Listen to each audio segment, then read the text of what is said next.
Hello everyone, welcome back to the channel and today we are going to discuss about reactive architecture. Reactive architecture क्या होता है? So please video को like and channel को subscribe कर लो। तो चलिए शुरू करते हैं। Reactive architecture style is a modern architectural style designed to build responsive, resilient, elastic and message-driven systems. It's help software respond effectively to changes, failure and varying loads in real time. तो जो ये architecture है ये क्या है, modern system के लिए design किया गया है आर्किटेक्चर जिसमें responsiveness, resilient, elastic and message driven communications पर फोकस किया जाता है। ये जो स्टाइल है वो रिएक्टिव मैनिफेस्टो के 4 प्रिंसिपल्स पर बेस्ड है, जैसे responsive, resilient, elastic and message driven. So पहला होता है हमारा responsive. Okay, the system should respond in a timely and consistent manner. Okay, system क्या होता है, इसमें रिस्पॉन्ड करता है टाइमली और कंसिस्टेंट मैनर में। Even under heavy load it must contain low latency to ensure a smooth and positive user experience. तो system जो है हर कंडीशन में क्या फास्ट रिस्पॉन्स देता है, चाहे लोड ज़्यादा हो, यूज़र एक्सपीरियंस भी स्मूथ और प्रेडिक्टेबल रहता है। Okay, example, Netflix instantly recommend new show even when millions of users are streaming simultaneously। तो जो Netflix भी है वो मिलियंस ऑफ यूजर्स होने के बाद भी क्या करता है, इंस्टेंट हमें रिकमेंडेशन देता है। Okay, resilient, the system stay available and functional even when some components fail. It achieve this by using isolation, replication and supervision mechanism। अब resilient क्या करता है कि जो सिस्टम है तब भी फंक्शनल रहे जब कोई कंपोनेंट इसमें फेल हो जाए। आइसोलेशन की मदद से, रेप्लिकेशन और सुपरविजन के हेल्प से रिकवरी होती है।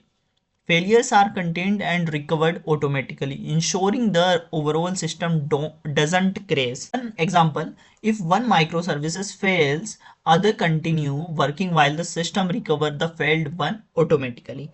यदि एक माइक्रो सर्विसेज फेल हो जाए तो बाकी सर्विसेज चलती है और फेल्ड सर्विस ऑटो रिकवर होती है। Okay, elastic, the system can scale up और down dynamically based on the current workload.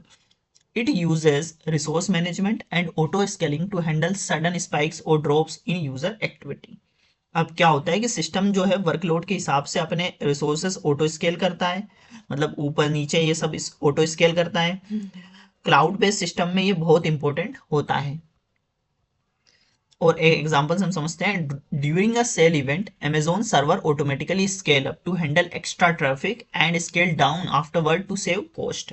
अब जो अमेजोन है उसका जो सेल के टाइम पर क्या होता है कि अपने सर्वर्स स्केल अप करते हैं और बाद में जो कॉस्ट बचाने के लिए वो क्या करते हैं, स्केल डाउन कर देते हैं।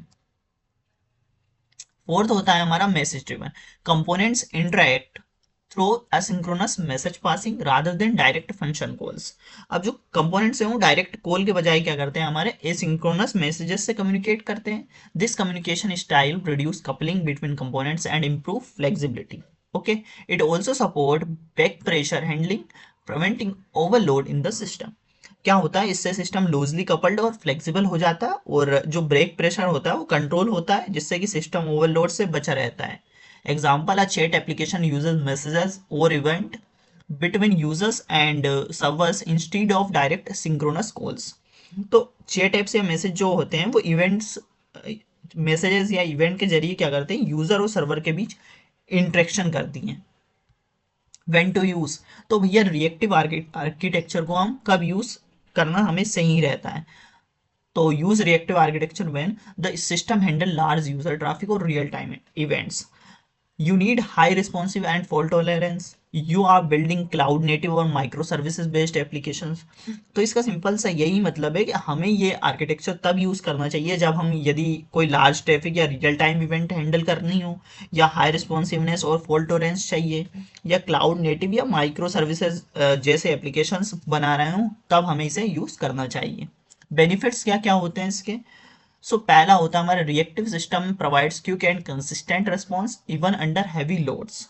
रिएक्टिव जो सिस्टम है वो डिजाइन हुआ है to provide quick and consistent responses even when the system is heavy load. Okay, example, real time dashboards update instantly without lag. अब रियल टाइम जो डैशबोर्ड्स हैं वो अपडेट होते हैं इंस्टेंटली बिना किसी लेग के। System remain stable even if some parts fail. System क्या होता है, स्टेबल होता है चाहे उसका कुछ पार्ट फेल भी हो जाए तो भी। If one micro service crashes other continue functioning while recovery happens automatically. उसकी रिकवरी क्या हो जाती है, ऑटोमेटिकली हो जाती है तब तक कि अदर सिस्टम जो है वो कंटिन्यूसली अपना जो काम है वो करते रहते हैं। सिस्टम ऑटोमेटिकली स्केल्स अप और down depending on traffic of और workload. E commerce site handle sudden sale traffic without down time, ये अपन ने समझ लिया है। Components communicate through messages instead of direct call. Message के थ्रू कम्युनिकेट करते हैं डायरेक्ट कॉल की बजाय। It is perfect for system that deal with streams of real time data like IoT, financial trading और लाइव प्रोजेक्ट्स। तो वो ये कि जहाँ पर क्या होता है कि स्ट्रीमिंग और रियल टाइम डेटा पे काम होता है, डील होती है, वहाँ पर ये बहुत परफेक्ट रहता है रिएक्टिव आर्किटेक्चर। नाइन्थ होता है हमारा, लास्ट होता है हमारा representational state transfer architecture. Okay, rest जिसे हम कहते हैं। तो rest is the architecture style for designing network application specially web services. It uses HTTP protocol for communication and rely on resources like data or objects that can be accessed and manipulated using standard operation such as get, post, put, delete. So rest क्या होता है, ये एक architectural style है जो नेटवर्क्ड applications specially web services को design करने के लिए यूज होती है। ये HTTP जो प्रोटोकॉल्स होते हैं उस पर ये बेस्ड है और रिसोर्सेज को स्टैंडर्ड ऑपरेशंस के जरिए एक्सेस और मैनिपुलेट करती है, जैसे हमारा गेट, पोस्ट, पुट, डिलीट, इनके थ्रू ये मैनिपुलेट करती है। सिंपल वर्ड्स में कहा जाए तो रेस्ट क्या है, एक way of design APIs that communicate over the web using stateless request and resource identified by URLs। तो ये क्या एक तरीका है। ओके, रिप्रेजेंट की कॉन्सेप्ट्स क्या क्या होते हैं इसके रेस्ट के। पहला होता है हमारा रिसोर्सेस। रिसोर्स क्या करता है, anything that can be accessed like user data, images, videos and etcetera. Each resource is identified by a unique URI, uniform resource identifier. तो रिसोर्स का मतलब है कि कोई भी डेटा या ऑब्जेक्ट जो वेब पर एक्सेस किया जा सकता है, जैसे यूजर इंफॉर्मेशन, इमेज, वीडियोस। हर रिसोर्स एक यूनिक यूनिफॉर्म रिसोर्स आइडेंटिफायर से आइडेंटिफाई होता है। ओके, जैसे हमारे पास ये है। ओके, रिप्रेजेंटेशन क्या होता है, the format in which the resource is sent, usually JSON और XML।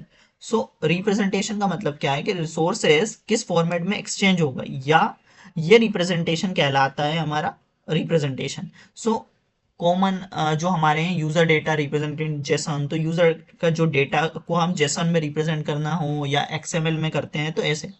Stateless communication. Each request from a client to the server must contain all necessary information. The server does not store session state between requests. This improves scalability and simplicity. तो क्या होता है कि हर request के साथ पूरी information हमें भेजनी होती है। सर्वर जो क्लाइंट का सेशन या स्टेट स्टोर नहीं करता है, तो इससे इशू जो सिस्टम इससे क्या होते हैं, सिस्टम हमारे सिंपल हो जाते हैं, स्केलेबल और फॉल्ट टॉलरेंस बनते हैं। नेक्स्ट होता है हमारा client server model. The client front end and server back end are separate. ये क्या होते हैं, सेपरेट होते हैं। The client only request resources, the server provides them. Okay, this separation improve flexibility and reusability. तो जो क्लाइंट सर्वर में क्या होता है, जो रेस्ट आर्किटेक्चर है, क्लाइंट जो है वो फ्रंट एंड होता है और सर्वर जो है बैक एंड को अलग रखता है। क्या होते हैं, सेपरेट होते हैं, फ्रंट एंड अलग होता है, बैक एंड अलग होता है। क्लाइंट सिर्फ रिक्वेस्ट भेजता है और सर्वर क्या करता है, डेटा प्रोवाइड करता है। ये सेपरेशन क्या करता है, सिस्टम को फ्लेक्सिबल और रीयूजेबल बनाता है।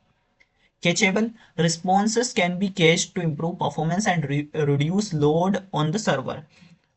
अब जो कैचेबल है, रेस्ट क्या करता है कि रिस्पॉन्सेज को कैच किया जा सकता है और परफॉर्मेंस इंप्रूव करने के लिए इससे सर्वर लोड कम होता है और रिस्पॉन्स हमें फास्ट मिलता है। Uniform interface. REST user standard method for communication, get, post, put, delete.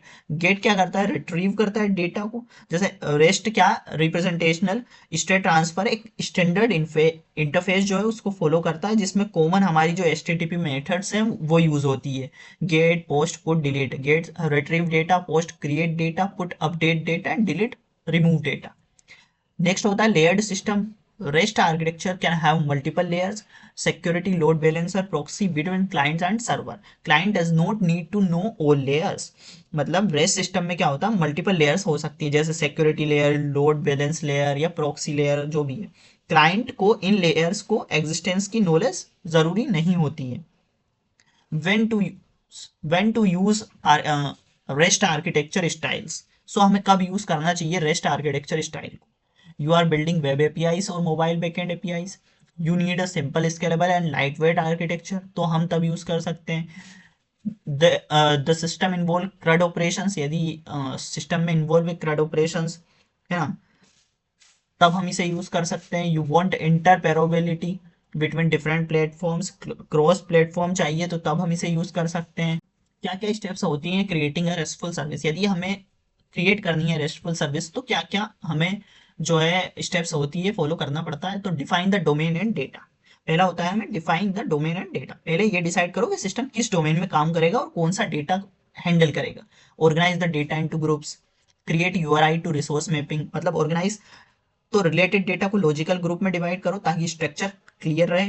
Create URI to resource mapping, मतलब हर रिसोर्स के लिए एक यूनिक यूआरआई बनाओ जिससे उस तक एक्सेस किया जा सके। Define the representation to the client, इससे क्या होता है कि पहले ही डिसाइड करो कि डेटा क्लाइंट को किस फॉर्मेट में मिलेगा, जैसे जेसन में मिलेगा या एक्सएमएल में या एचटीएमएल में। लिंक डेटा अक्रॉस, सो कनेक्ट जो अलग अलग रिसोर्सेज को लिंक करो ताकि उनके बीच जो है रिलेशन क्लियर हो। Create use cases to map events और यूसेज, तो सिस्टम के रियल यूज केसेस डिफाइन करो जिससे पता चले कि यूजर कैसे एपीआई यूज करेगा। Plan for things going wrong, errors, failures या इनवैलिड रिक्वेस्ट के लिए प्लान बनाओ ताकि सिस्टम रिलायबल रहे। तो यही होता है हमारा रेस्ट आर्किटेक्चर। सो आज हमने देखा रेस्टफुल आर्किटेक्चर और जो इसके पहले हमारा था रिएक्टिव आर्किटेक्चर, दोनों को आज हमने समझा। So please to like the video and subscribe the channel. मिलते हैं नेक्स्ट वीडियो में। Till then keep learning, keep growing. Thank you.